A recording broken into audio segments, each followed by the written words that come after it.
अस्सलामुअलैकुम दोस्तों, war of Pakistan में आपको खुश आमदीद कहता हूँ। हाजिर हूँ एक नई वीडियो के साथ। दोस्तों, मेरी हौसला अफजाई करने के लिए वीडियो को लाइक करें और मेरे चैनल को सब्सक्राइब भी कर दें। अपनी राय का इज़हार करने के लिए कमेंट सेक्शन का इस्तेमाल करें। दोस्तों, आप जो इस वक्त तस्वीर देख रहे हैं, ये वज़ीर आज़म पाकिस्तान इमरान खान और स्टार फुटबॉलर रोनाल्डो और लियोनेल मेसी की है।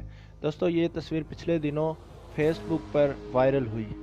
इसके ऊपर लिखा गया था कि स्टार फुटबॉलर लियोनेल मेसी और क्रिस्टियानो रोनाल्डो ने डैम फंड में अतिया जमा करवाया है और इसके लिए एक खतीर रकम वज़ीर आज़म इमरान खान को चेक के ज़रिए दी। दोस्तों, ये तस्वीर बिल्कुल झूठी है, फेक है।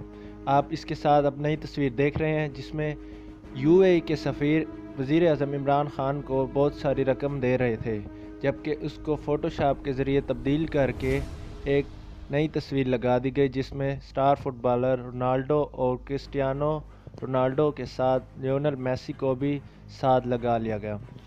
दोस्तों, आप जानते हैं कि आज की दुनिया में बहुत सारी झूठी तस्वीरें बनाई जा सकती हैं और हत्ता के वीडियोस भी बनाई जा सकती हैं। दोस्तों, याद रहे कि 26 जुलाई को स्टार्ट होने वाली इस डैम फंड मुहिम में अब तक 10 अरब रुपए इकट्ठे किए जा चुके हैं। उम्मीद है ये रकम आजकल बढ़ती जा रही है। ओवरसीज़ पाकिस्तानी भी करोड़ों डॉलर्स की तादाद में ये रकम भेज चुके हैं। दोस्तों, रकम का 90% गैर मुल्की पाकिस्तानी इस वक्त जमा करवा रहे हैं, जो कि वज़ीर आज़म इमरान खान और फार्मर चीफ जस्टिस मियां साकिब निसार की आवाज़ पर लब्बैक कह रहे हैं। दोस्तों, उम्मीद करता हूँ आपको आज की वीडियो अच्छी लगी। मज़ीद ऐसी वीडियो से बाखबर रहने के लिए हमारे चैनल वार ऑफ पाकिस्तान को सब्सक्राइब करें और बेल आइकॉन का बटन प्रेस कर दें। अल्लाह हाफिज़, शुक्रिया।